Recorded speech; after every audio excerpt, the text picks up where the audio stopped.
Hello, welcome to Ray-ality TV. I'm Raymond Bakari, and today I'm joined by Doris De Los Santos, who is running in the Providence City Council Ward 15 special election to fill the vacancy after then Council President Sabina Matos was selected to be Lieutenant Governor. Ms. De Los Santos, how are you today? I am wonderful. Thank you for having me today. And it's especially an honor because you happen to be a resident of the ward and also a very active and someone that sets an example for our youth, being a valedictorian of your class. And now using your knowledge and taking it to action by having this program and inviting guests during this civic engagement process that we are going through in Ward 15. Thank you for having me. No problem. It's a pleasure of mine to have you on the show. And just diving right into it here, what made you want to run in the City Council Ward 15 special election, and why are you the best to represent the ward? So, Ray, I am a person that have lived in the district for 20 years.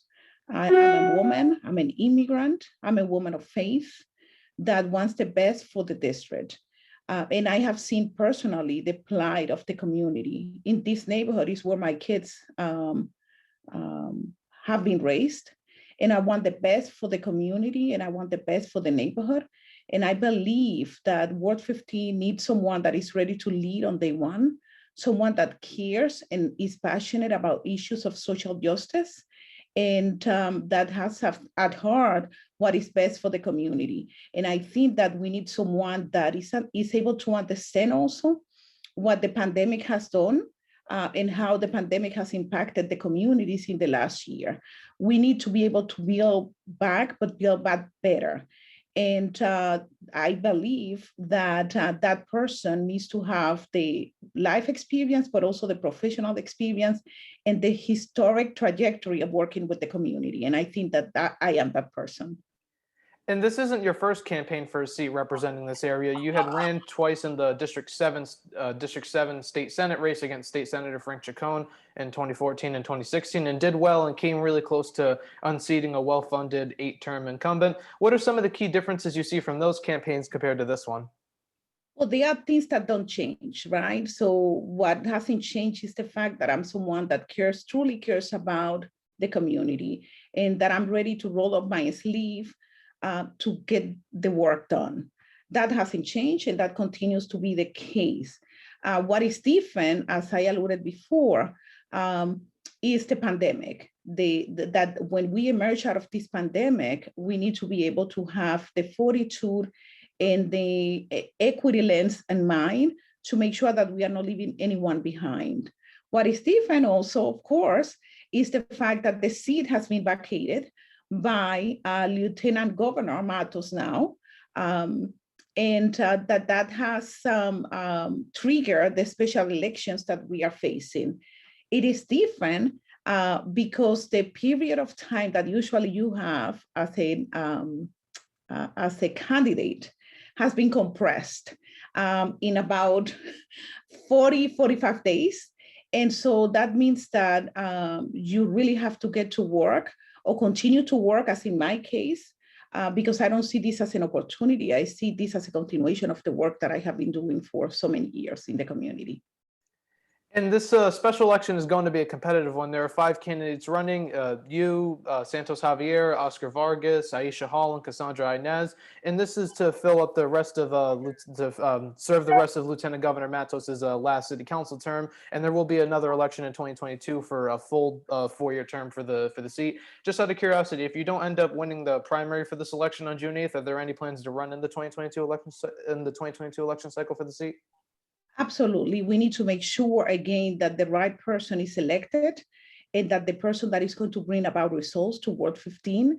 There are so many wonderful projects that our now Lieutenant Governor has begun.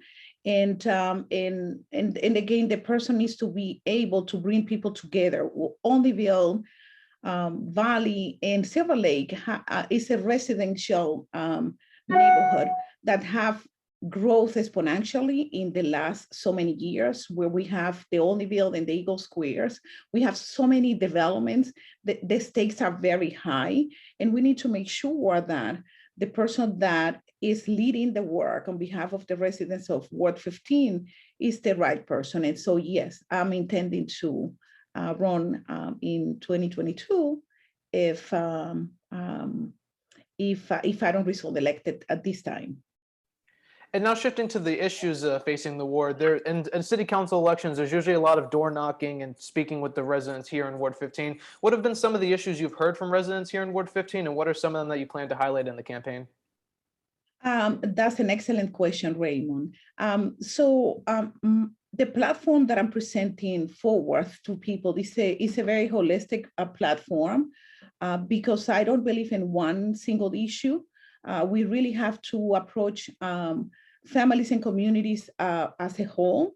And the platform is informed and guided by continuing the work around the creation and sustainability of healthy and safe neighborhoods.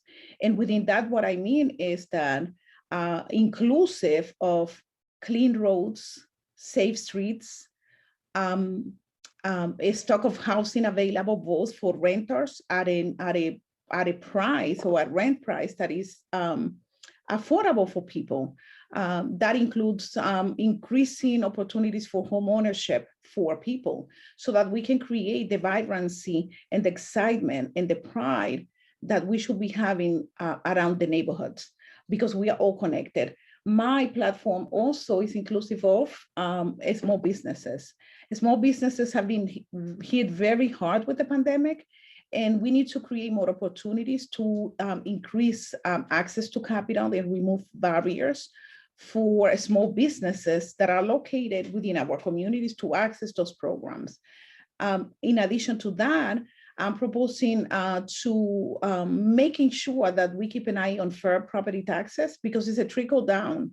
When you have valuation that is out of range or out of reach for people, that increases the barriers for people to keeping their properties and or passing those increases into the renters. And so we need to make sure that we stabilize the market and also provide programs for property owners to be able to fix up their properties. I'm talking also about a living wage, Raymond, because without a living wage and opportunities, additional opportunities for job within the neighborhood, we are not going to create the vibrancy and the stability that we need in our neighborhoods. And also, not less important, and this is not in a ranking order, quality education. I truly believe that the progress and the sustained growth of a community rests in the quality of education that we can provide to our people, to the youth, because that lays the future of any community. And I think that we need to regain the stability with the quality education that our communities deserve. And so what I have heard is very in sync with this platform, though that platform is as good as is in line with what people need and what people are telling us as we are knocking on doors and talking with people. But I have to say that front and center to that is the ability to provide basic services to people. And I think that we have to be more responsive to people, to taxpayers, to residents in our community. So I'm listening about speed in the streets. I'm listening about trash. I'm listening about crime and safety. And so I'm ready to work and to continue that work on behalf of the residents of Ward 15 if given the opportunity. And those are a lot of critical issues facing the ward. And one of them that you touched upon towards the end and a little bit at the beginning is the cleaning the streets and sidewalks. Now, looking at that issue more specifically, the roads and sidewalks aren't in the best of shape or even clean in some cases. The sidewalks are cracked. You see things like mattresses left on sidewalks and et cetera. So just out of curiosity, if elected, how would you address that issue specifically if elected to the council? So Raymond, because of the pandemic, the city is slated to receive about $178 million through the second phase of the CARES Act. And it's my intention to propose an investment in infrastructure. I'm not suggesting that that's going to be an end of all. I'm thinking that as a beginning of setting the right tone so that we can invest in infrastructure in our neighborhoods.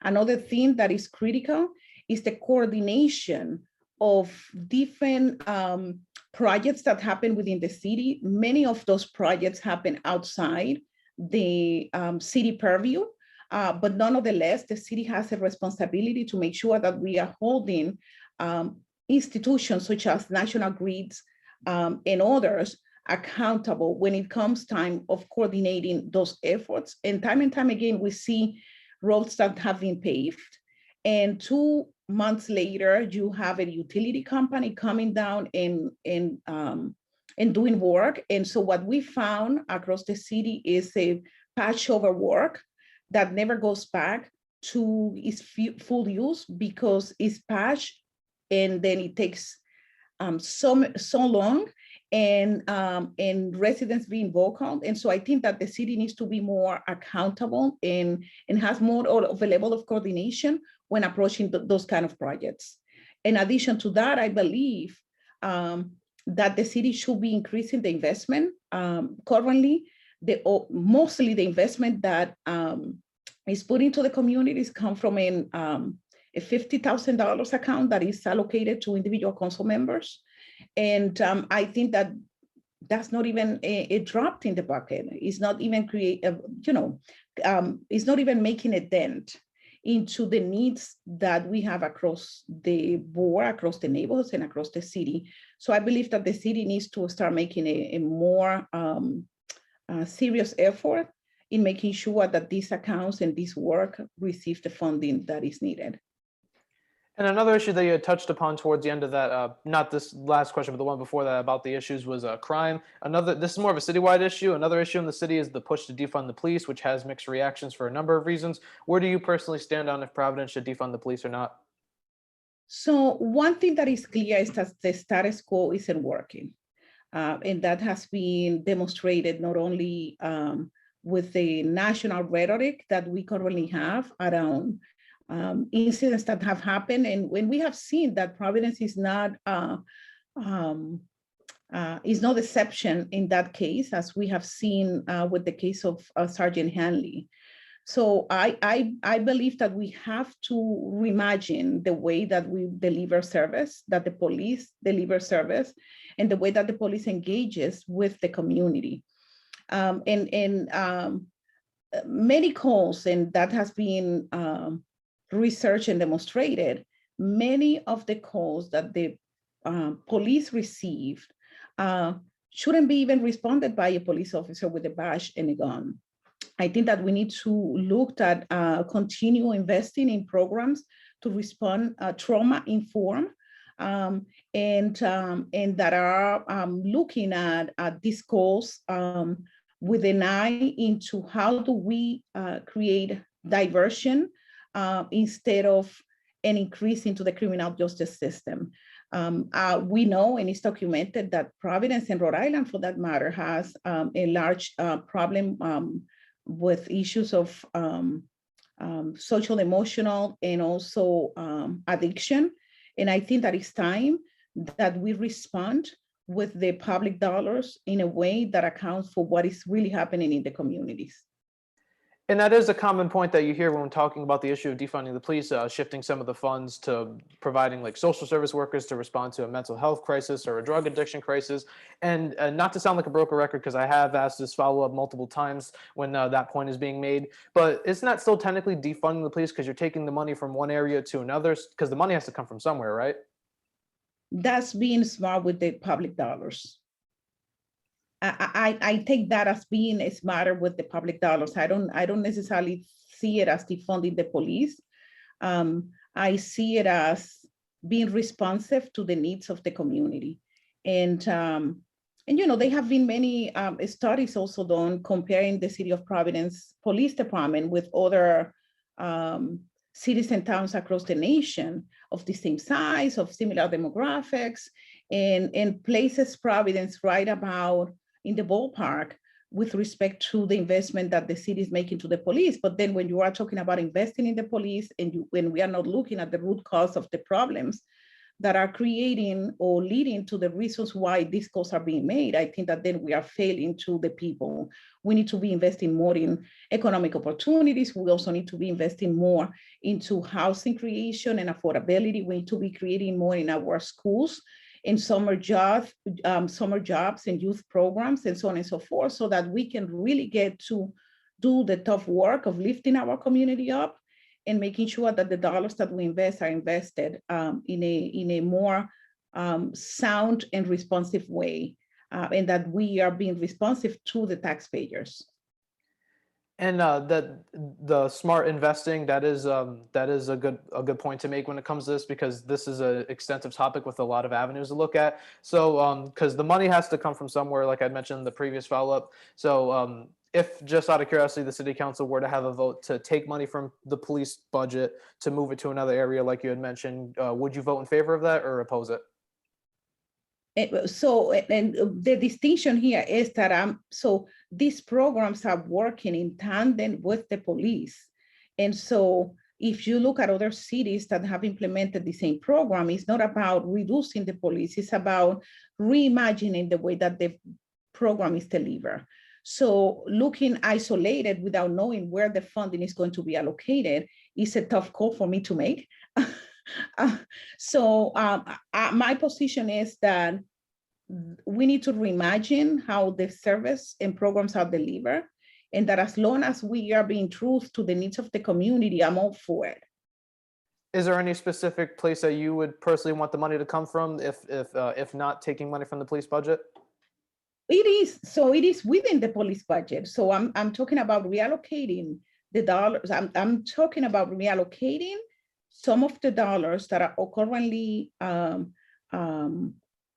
assigned or yield to the Providence Police Department. So we have seen, so the mayor currently proposed an increase, right, in the current budget that he presented to the police department. I will, if elected, make sure that I get to look at how that increase is being allocated, because if it's not to address the needs of our communities, then I won't have issues with that line item. But it's also about looking elsewhere. It's also about creating partnerships. It's also about looking for federal dollars and looking for other kind of funding to enhance that work. And my last follow-up before we shift to the next topic, this was a point that was mentioned by one of the other candidates running in the election, Santos Javier. He had mentioned that the Providence Police Department is underfunded and that they don't have as many members on the force, and that's very scary coming up with the summer, which statistically the crime goes up at its highest in the cities in the summer. Just out of curiosity, because you did say it's within the police budget, and that to some that's still technically defunding the police. That's like if I took money from my food budget and then put it into the bill to pay for the gas, because that's heating up the food. That's still, like, it's just a metaphor to compare that situation. So just out of curiosity, are there any concerns that could end up resulting in potential rises in crime, especially with the summer coming up, if money within the police budget is not being used specifically for the police, but rather like social workers? Well, let me take that and sort of like peel it apart. I'm not really sure where that candidate is getting his data. There is currently a police academy that has been already funded and is on the work to add 50 police officers to the force. And that brings the police department in Providence right about the same range to other cities and towns of similar size and similar demographics. And this is according to a Grossmart report that was published at the end of last year. So I believe that the funding is there.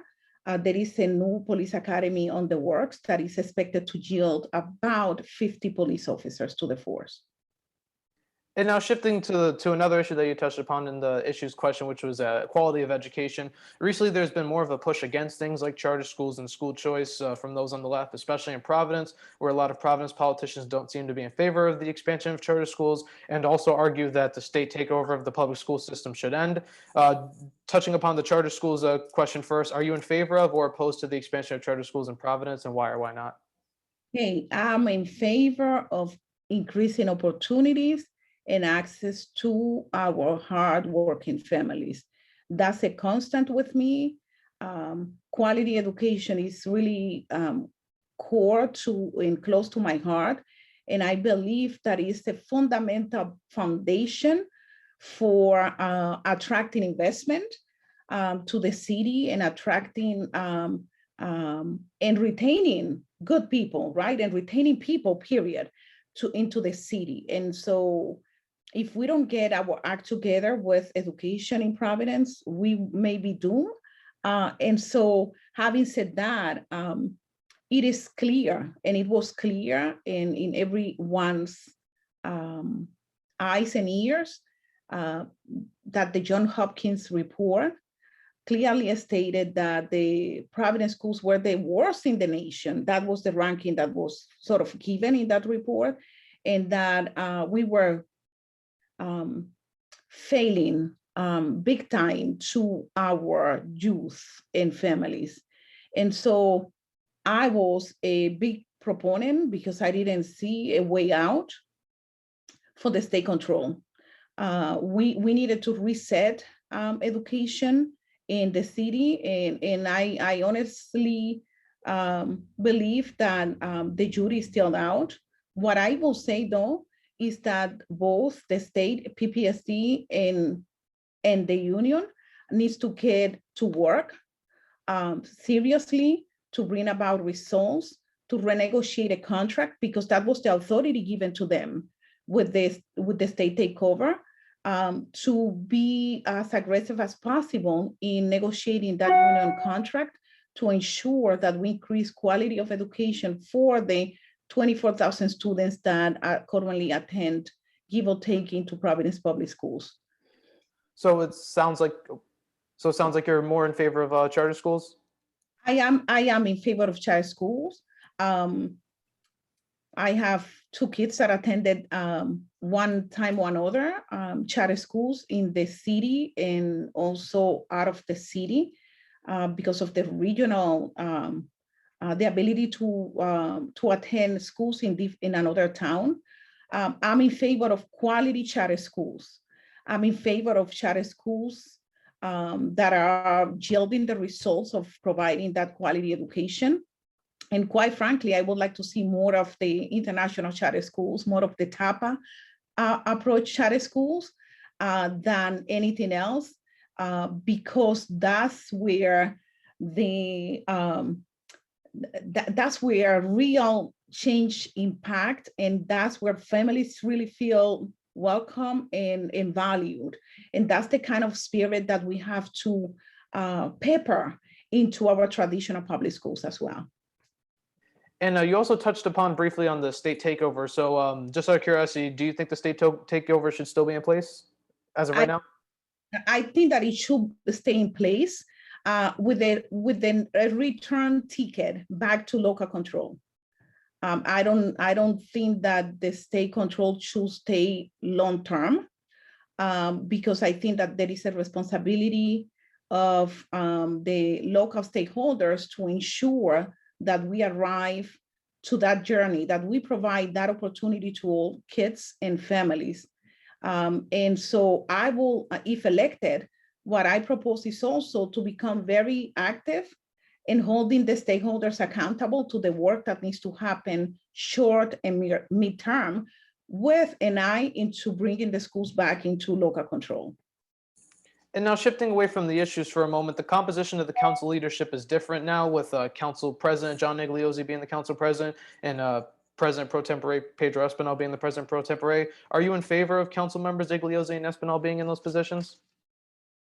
Well, I mean, I think that it's sort of like preposterous for me to challenge the current body that elected those two leaders to lead them for the remainder of this term.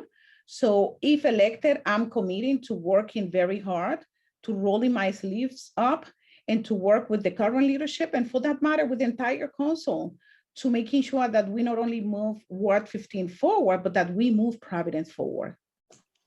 And now, while looking at the current landscape of our city's leaders, the mayoral election won't have an incumbent since Mayor Lorza is term limited. There are a few candidates who have already thrown in their hats in the race, like City Councilwoman Yerva LaFortune, Gonzalo Cuervo, and Brett Smiley. That's without looking at a number of potential other candidates who could step in the race, like Representative Ray Hull, Councilman David Salvatore, or even Council President Igliozzi.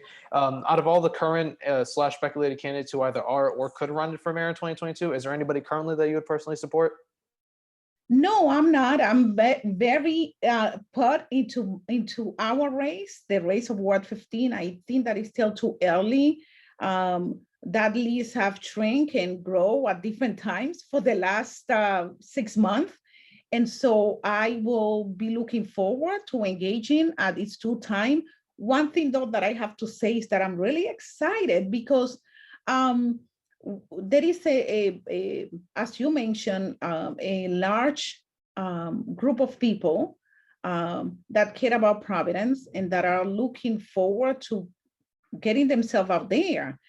But also, I believe that for the first time, maybe the East Side may not be deciding, may not play such a critical role in deciding who the next mayor is going to be. And so that they will be sort of like this empowerment across the city, and that the power will be redistributed potentially, right? And isn't that what we are talking about? Equity, making sure that voices are being heard and that people are being engaged. And so I think that this may play out very nice into making sure that we have a vibrant city that is engaged and that is holding our elected officials accountable.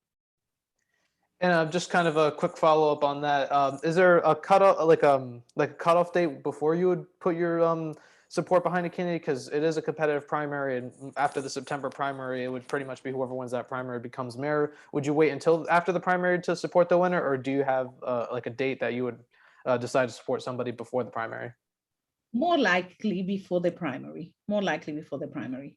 Is there a chance that it would have been Lieutenant Governor Matos if she ran for mayor? Because I know she's supporting you currently. Absolutely, absolutely. And thank you for mentioning that, Ray. Yes, I count with the wonderful support of former Council President Matos, now Lieutenant Governor Matos. And for me, it will be an honor to continue building on her effective leadership and her inclusive leadership if given the chance by voters. And so, yes, I was backing up, I was behind then Council President Matos, because she was planning to run for mayor at that time. And so that left me like a little bit like open an opportunity, but left me like another opportunity as well to reassess the landscape and to make sure that I do what is best for my district, Ward 15, and for the people of my neighborhoods. It certainly did throw up the mayoral election up into the loop, because it seemed like it was probably going to be like a two-way race between Gonzalo Cuervo and then Council President Matos. Now shifting towards one of the notable things Mayor Lorza had done during his time as mayor was making Providence a sanctuary city. Where do you stand on Providence's status as a sanctuary city?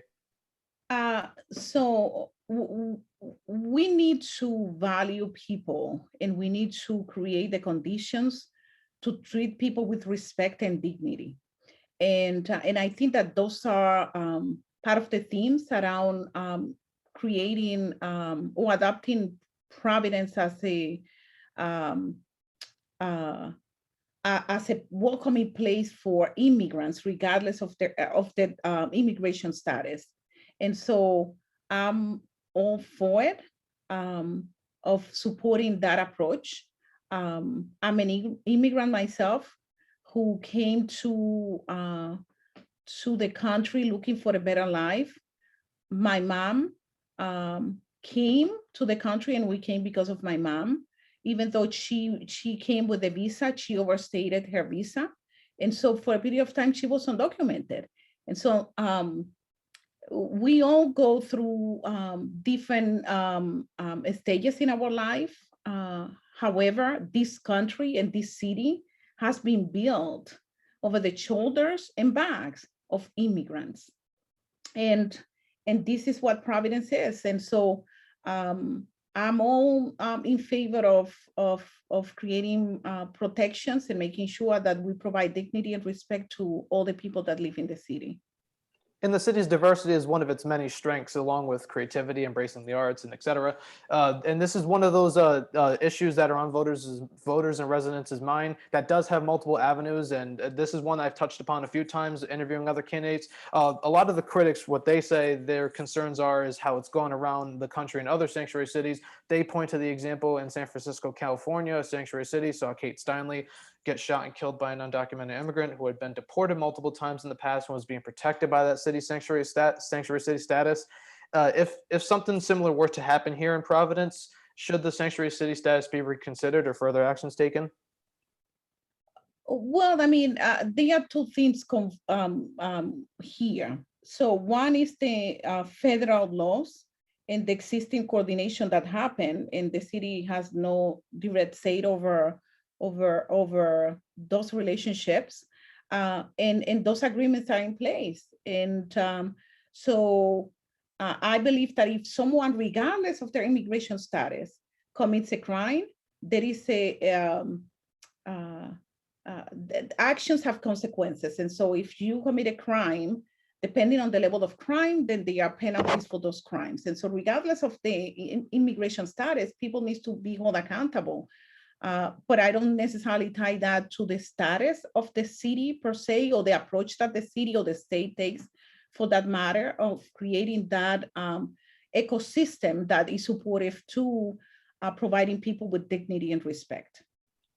And just a quick follow-up before I go to my final question that takes a step away from the non-political topics, that takes a step to a non-political topic. You mentioned the federal law that's usually coordinated with ICE. We've seen a controversy in 2008 when then Mayor Cicilline was in control and Governor Kachiri and him had a back and forth over an incident that was kind of similar to the Kate Steinle incident, but not exactly. But looking at the federal aspect of it, there have been a lot of calls from those on the left to abolish ICE and defund ICE. Are you on board with any of that? Oh boy. I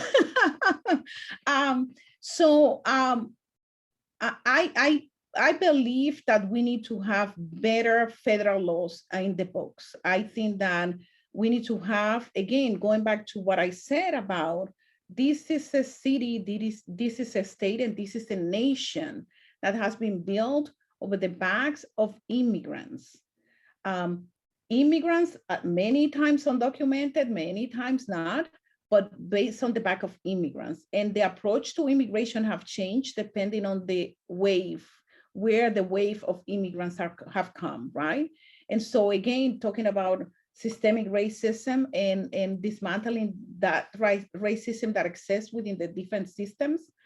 I also agree that every country has the right to protect their borders. I think that that's a right that a country has. It is how you approach that work that matters, because that when you approach that work without dismantling racism from those systems is when you disrespect and you treat people as if they are not people. And so I firmly believe that we are all connected. We are all humans, and humanity connects us all.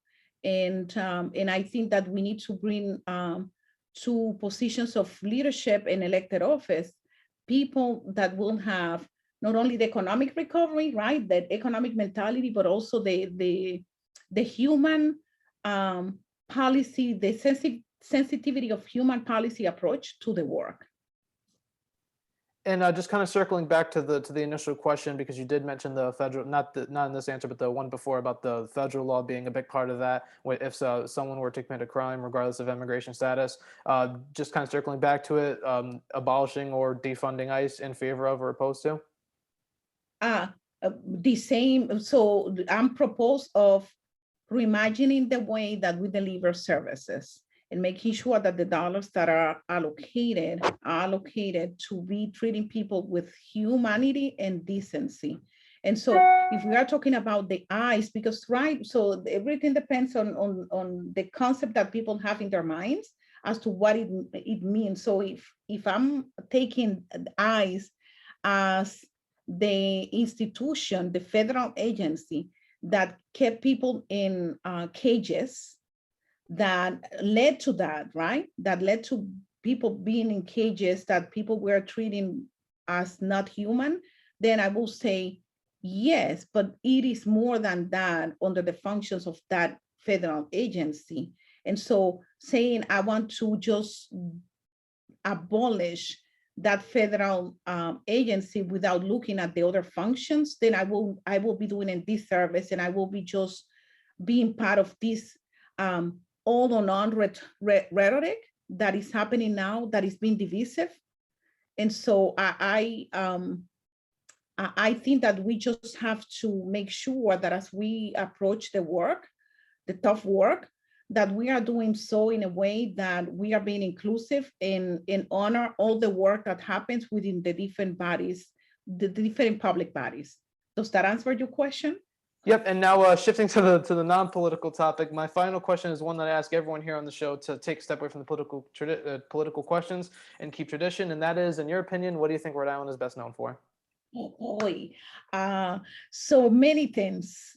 I call this beautiful state my home, and I wouldn't see myself living in any other state. Rhode Island is known for so many different things, institutions of higher education,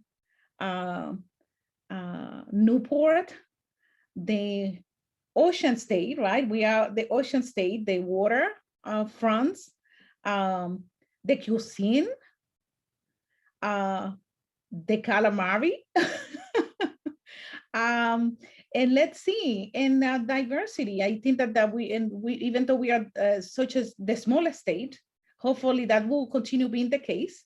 But we are the smallest state in the country, and so I think that we are known for all those diverse buckets that we have, and I'm proud to call Rhode Island my home.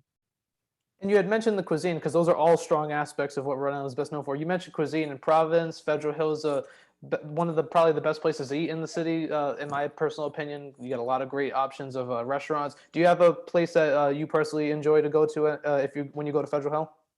Oh, I adopted a new one, Baco. Oh my God, that place is fabulous. Sending prayers to the owner and chef that is still in the hospital, I believe.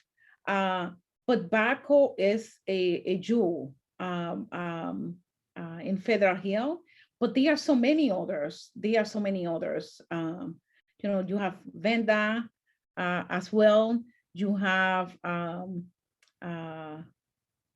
Canteen, and then you also have so Federal Hill, as you mentioned, has been diversified. So you have a Mexican restaurant there, you have Jamaican restaurants. So it is like an avenue to a very diverse cuisine.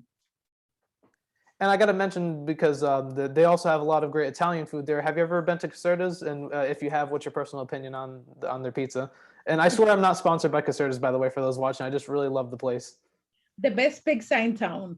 Of course, I have been at Casera. Of course, my kids love that pizza as well, and so it is one of the best pizzas in town. That may have just secured you the Italian vote in a future mayoral election you run in.